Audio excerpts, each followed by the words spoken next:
The Rangers signed Tyler Mahle, a starting pitcher, but is a relief pitcher next on their shopping list. We're going to talk about all that and more with Javi Reyes of Locked On Padres. Let's get into it.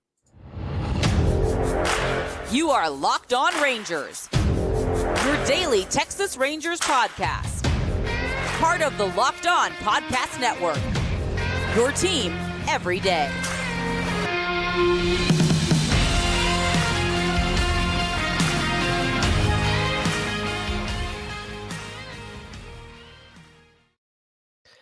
You are locked onto the World Series champion Texas Rangers. I'm Bryce Patrick, a cripplingly addicted Texas Rangers fan covering this team for 10 seasons, including all 5 as the founder and host of this podcast. Joining me today is Javier Reyes, host of Locked On Padres. How are you doing today, Javi? Well, starting off with a cough, so not the best, but doing pretty great, man. Both of our teams, lots to talk about. Both of our teams, one of them a lot happier, so frankly, I don't want to hear too much complaining. You can't claim the sad boy moniker anymore. No, the sad boy moniker you've left us, and frankly, I think that would be a different form of appropriation if you were to consider yourself a sad boy. We're being perfectly honest, but no, in all seriousness, I'm doing all right, man. Getting over a little bit of a cold. I know you the same as well, which is why we decided to cross over and talk about pitchers and spending and Josh Hader, I guess, right? Like all sorts of stuff to do. Yeah, all kinds of important stuff. Before we get into today's show, this episode is brought to you by FanDuel. Make every moment more. Right now, new customers get $150 in bonus bets with any winning $5 moneyline bet. It's $150 if your team wins. Visit FanDuel.com/lockedon to get started. Now, as soon as I have ever complained about the hot stove being cold, that has been immediately when the Rangers have done things. I've sent 2 tweets whining about how slow this hot stove has been. The first one, about literally 30 seconds after I tweeted that the Rangers need to go ahead and do something, they made the blockbuster move of signing Kirby Yates. And this afternoon, I was tweeting about how this might be the slowest hot stove ever. And then the Rangers signed Tyler Mahle, a right-handed pitcher formerly of the Twins and the Reds. The Twins acquired him at the trade deadline in 2021 for what is looking like a horrifically lopsided trade in Christian Encarnacion Strand and Spencer Steer, and another minor league pitcher who's not made his major league debut. Mahle is signed to a 2-year deal, making $5.5 million in 2024 because he's still coming back from Tommy John surgery. So we're not exactly sure when he's going to make his debut, and then $16.5 million in 2025. But yeah, he has been pretty injured the last couple of years. A guy who I was really looking for the Rangers to maybe make a trade for at that deadline in 2022 when the Cincinnati Reds were selling off literally everybody. He made 9 starts in a season and a half with the Minnesota Twins, had Tommy John back in May of last year. So again, not entirely sure when he's going to be making his debut in 2024, but looks like a solid depth signing. I mean, $11 million a year. I mean, with this market, I feel like it's a risky move because anytime you have shoulder surgery or shoulder injury, which he did earlier in his career, and then Tommy John, it's a little scary. But I don't know about you, but given this market and like guys like who was it the Mets signed for $13 million? I can't think of, former Yankees pitcher Luis Severino. Yeah, that's the one. Yeah, if he's getting 13 mil a year for 1 year, I mean 11 mil a year for 2 years for Mahle, it feels like a solid deal. Is that your read on this situation as well? Yeah, and Tyler Mahle actually I think was a player that I thought the Padres might be interested in. I'm going to be doing that next week for the record, people, for my podcast. Just wanted to help out Bryce and want him to help out me because we're both sick, like I attested to earlier. But we're going to talk about lower tier, under the radar, dare I say, sort of pitchers. And I think Tyler Mahle was one of them. And I think that it should be mentioned that, yes, this past year had in just a few games, in 5 games, 3.16 ERA. But before then, just a serviceable starting pitcher. In 2020, he was really solid, same thing with 21. And also keep in mind that he was pitching for a weird franchise and one of the hardest pitcher parks in Major League Baseball, if not the hardest. Like, it's between them and Coors. I think a lot of people know about Coors, but Great American Ballpark is freaking crazy too, in a lot of ways. I think the reason it doesn't get the same rep is because the Rockies have never had like a good pitcher, while the Reds have. So people assume, oh, so it can't be as bad. No, it really is when you look at the ballpark data. So I think it's a really solid ad, especially for a team that like they can afford to just take pot shots at guys. They don't have to be like, we need the guy to put us over the top. You know why? Because we are already on the top. So instead, we take these lower tier ads with big upside. And if they don't work, it's whatever. We still have a lot of talent on this team. We still have apparently a demigod in Corey Seager and a bunch of other dudes. And You're welcome for taking him out of the NL West. You're welcome for that. Yeah, that's the only good like thing that happened for the Padres. Honestly, every team seems to like give them more and more stars. So it's frustrating sometimes. But you know what? I appreciate that, Texas. Thank you very much. The old stomping grounds of our GM AJ Preller. So maybe there's a connection there. But yeah, man, I like the signing. Yeah, and it kind of reminds me a lot of what the Rangers did by signing a bazillion pitchers last offseason, and none of them were. I mean, DeGrom was 5 years, 185 million. That's a big signing. Yeah. But I think the thing the Rangers that made them so successful last year is they had like 7 or 8 guys going into camp. They felt decent about being starting pitchers, and by the World Series they had like three starting pitchers really, and I mean kind of 2.5 really. It was basically Jordan Montgomery and Nathan Eovaldi, and so they're like, well, if we're gonna embrace the risk, and you just got to hope that like you've got some top end guys, and if a couple of them hit, or a couple of them are enough of them are healthy towards the end, then you can get on a run. And so they had healthy Nathan Eovaldi by like the skin of his teeth, rehabbing at the major league level in the month of September to get healthy literally the first day of the postseason, or by his first start. And then they had Jordan Montgomery. And then they had a couple of 3-inning starts from Max Scherzer, a couple of decent outings from John Gray, and Andrew Heaney was solid in the postseason.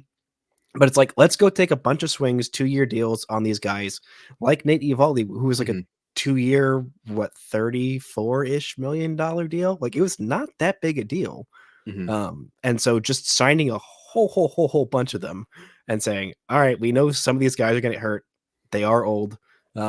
But surely not literally all of them are going to be hurt. And even if they are, we'll go trade for some guys at the deadline, which is what they did this year. Yeah.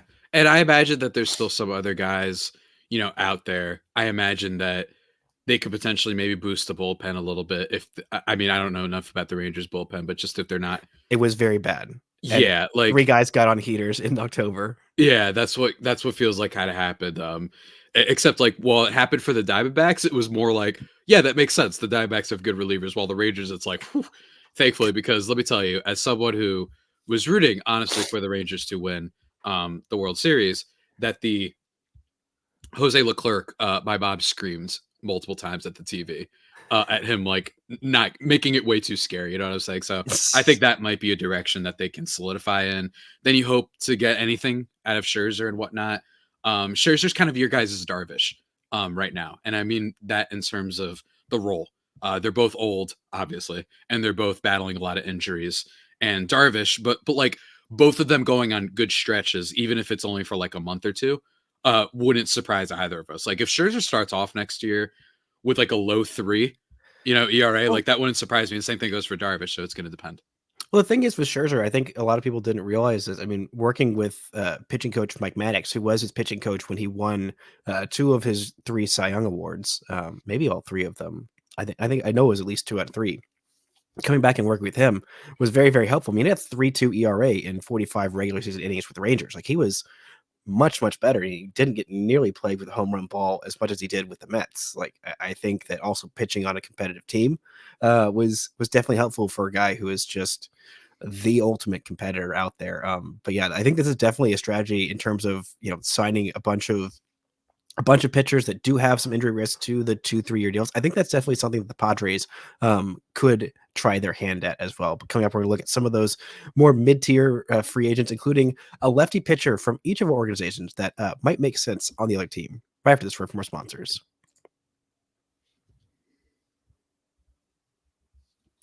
This episode is brought to you by FanDuel.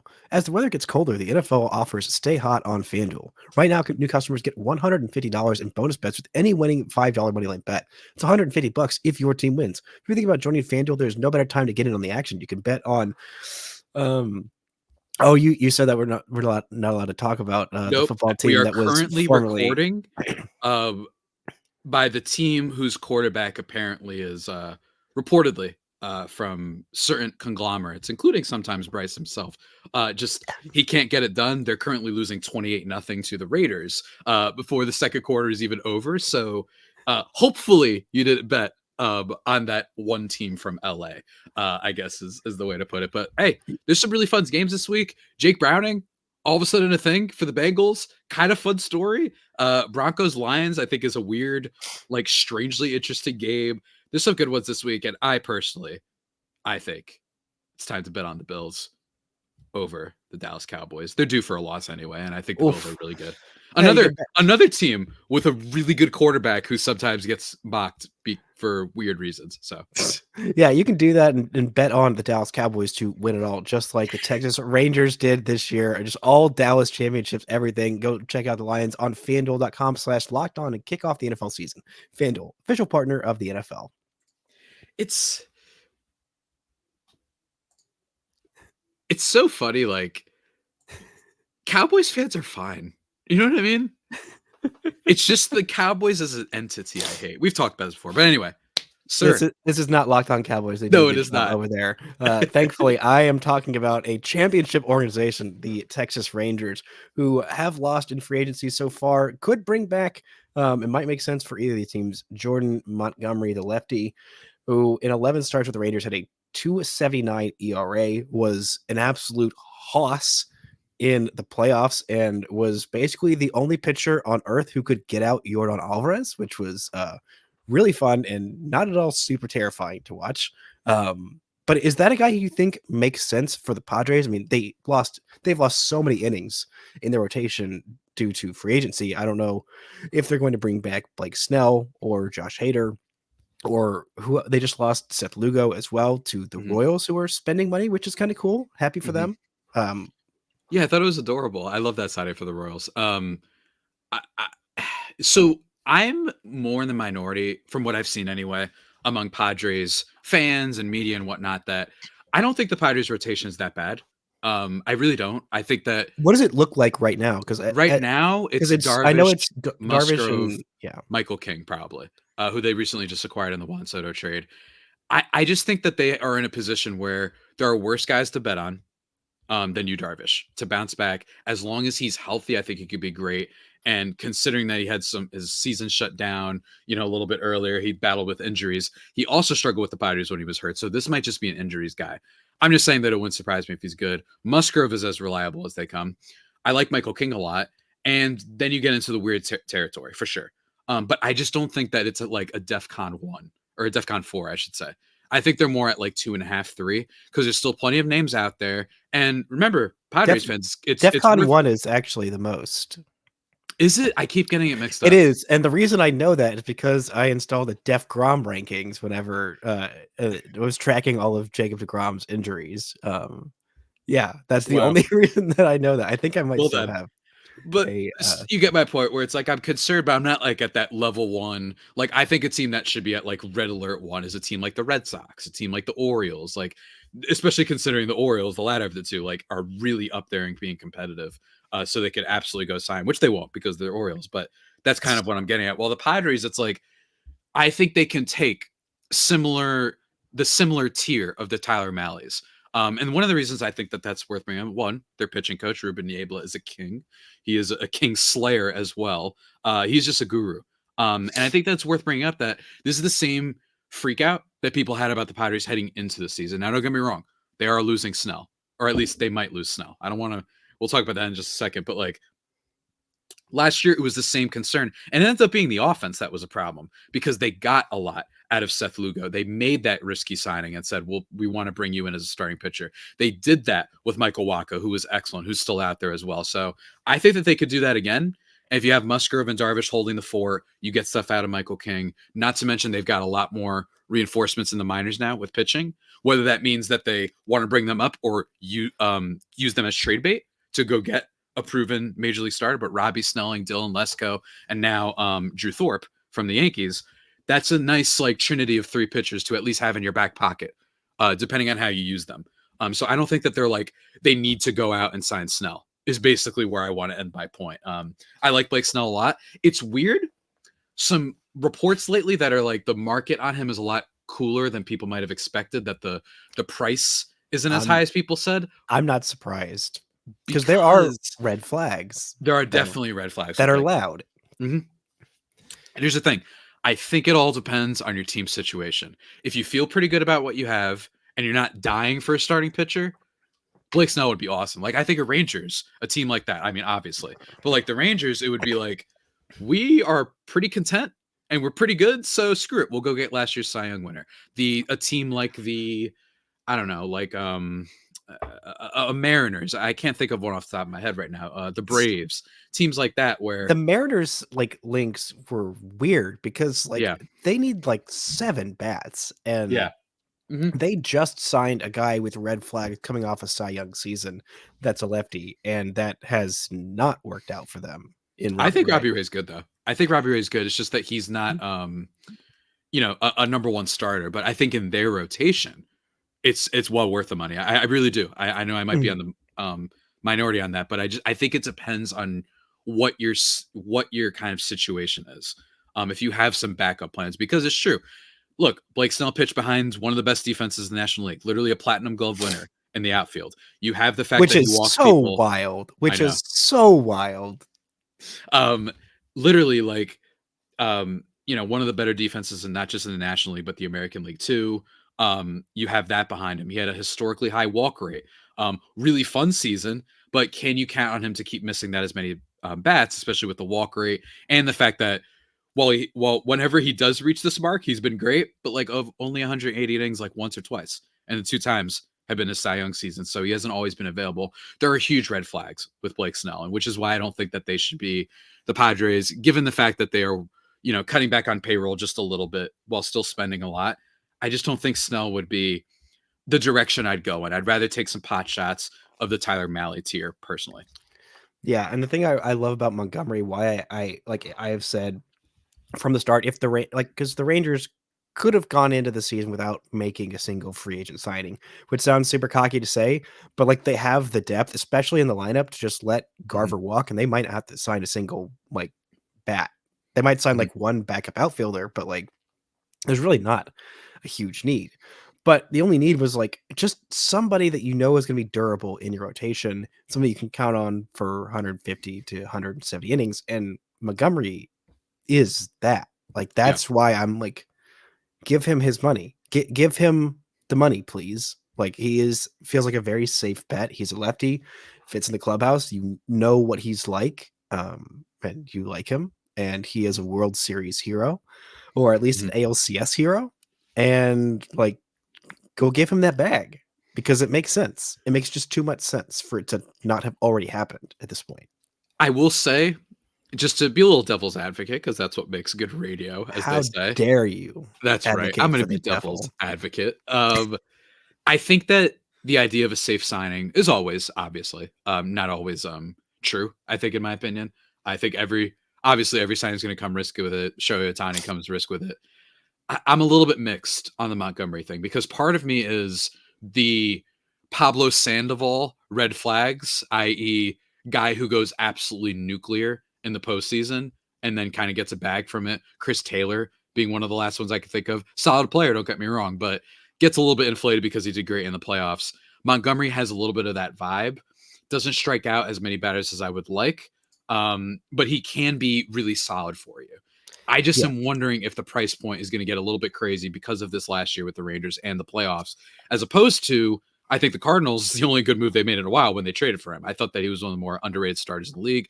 Goes out 5 innings. Maybe he'll give up 3, but he's only given up 3. He's just reliable. He's sturdy, like you said. Mhm. So it's one of those things where, does Blake Snell's strikeout stuff not age well, or is Jordan Montgomery another Kyle Hendricks, where everyone talks about this guy's quietly really good. He quietly gets the job done, and all of a sudden, boom, it's gone. And that's kind of what happened with Kyle Hendricks in a lot of ways of the Cubs. So, look, I'm cool with either. Either would be really fun. It's a real like question. Like, who would you rather have between those two? I think that if you know what you're getting from Snell, then yeah, you take Blake Snell. The upside is crazy. While Montgomery, if Montgomery's just a mid threes ERA guy who doesn't kill you, he can go the innings. That might be really valuable, especially for a Padres team. Yeah, I think that value is more what I see in it than, oh, he's starting game 1 of a playoff series for you. Wow, like that was extra bonus for me. Mhm. Honestly, like huge bonus because like most years he's giving you 150 to 180 innings and it's quality. He's not gonna have like a bunch of like the top end starts of like, oh, he went 7 innings and struck out 18. It's like, oh, he did 17 starts in a row of like 6 innings and 2 to 3 runs. And in his bad start, he went 5 innings, 4 runs. And it's like there's value in that. There's a lot of value in that. I think that often gets overlooked. Coming up, we're gonna look at the lefty on the Padres side in Blake Snell, and also a look at Josh Hader, if he makes sense for the Texas Rangers. Right after this word from our sponsors.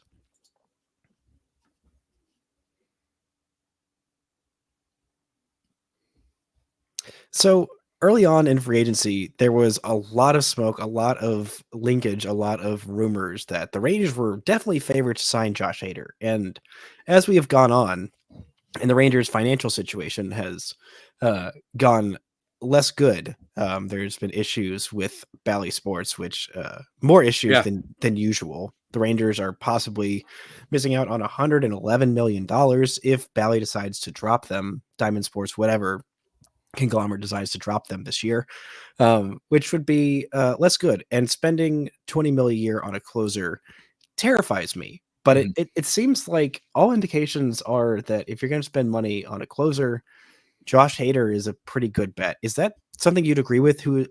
Watching this guy for what, a year and a half with the Padres? He is a guy that if he ever gives up runs, he's beating himself. You know what I mean? I mean, obviously, I'm being a little bit hyperbolic there, but that's what it is. And he's one of those that where every now and then you could tell you're like, oh, this is the rare. Is there a double blue moon outside? You know, is lightning striking twice? This might be that rare instance when he's beating himself a little bit when guys don't swing at like the high fastball stuff like that. But I mean, he's been a lock. You know what I'm saying? Like this guy outside of 2022, which is one of the weirder like closer things ever. Yeah, If you look at his strikeout rate, I'm everything. looking at that, like the 2022 and the splits. Like in Milwaukee, he had a 4.20 ERA in 34 or 37 games. He Mhm. gave up nearly 2 homers per 9, then gave up like .6 homers per 9 with San Diego, but like doubled his walk rate. It was like, what? Yeah, it's very weird what happened there. I think that it was similar to what happened to Aroldis Chapman to make God. a Rangers thing. Not with the Rangers, but it was like 3 or 4 years ago where he literally gave up like 20 runs in 2 weeks, and everyone's like, "What happened here?" And then he just became a solid pitcher after that. You know what I mean? Not a guy who's going to blow you away. And then obviously things change. He ends up going to the Royals, et cetera, et cetera. I don't know how he's been with the Rangers, but Well, um, he was the Aroldis Chapman. It's sounding very similar, except with more beating himself than Josh Hader did, because the yeah, walk rate was insane. Like the yeah. strikeout rate was insane, but the walk rate was insane. And it's like there'd be some times where he'd come in and like the first pitch is just like to the backstop, like no idea where it's going. Like, oh God, he's got to face 3 hitters. He's probably gonna walk all of them, or he's gonna, Yeah. hang one right down the middle and get crushed. It's pretty nuts that Hader had his best ERA finish, 1.28 this last year with the Padres, yet wasn't his highest F4 total. His highest was in 2021, actually, with the Brewers. Now part He of had that, nearly I 5 think, walks per 9. I know, I think that's part of it. I also think that he just wasn't used that much in the second half. That's the only thing. Padres fans don't like him because he just seems to have refused. Now, I think that there's a multitude of things that we don't have to get into, from Melvin to upper management not communicating to why didn't you trade this guy if you knew that he was going to do this, et cetera, et cetera. But I mean, he's pretty money. So if you're a team like the Rangers that is in the driver's seat, reigning champions and all that, I think that it would be okay. If you're not, though, I am just always, always, always, except for Edwin Diaz because he's Puerto Rican, I'm always going to be against signing relievers to long-term contracts. This guy literally might be a Hall of Famer. It's totally possible that he is. I don't know though, and I'd rather not make that bet. I.e., be careful because the reliever volatility is crazy in baseball. You know this, I know this, and my thing would be, look, he could go out and he could be Mariano Rivera, where he's got 8 years, where he's going to be a really effective closer. He could be Kenley Jansen, but it could also go the other wayside, right? Where he just becomes a like what the Padres are doing with Robert Suarez right now, where you just don't know what you're going to get out of him. Heck, Trevor Rosenthal fell off. Remember Trevor Rosenthal? That guy was on fire for a long time. So I would be very, very careful. But if you're a team like the Rangers, where you're kind of set up in a lot of areas, you could do a lot worse than saying, you know what, let's try getting the best closer of the game. That might be pretty good. Yeah, I think so. But I think you and I are on that same wavelength in terms of relievers. Because I was saying this going into, there was a bunch of questions that we did like a 10 questions or whatever before the postseason.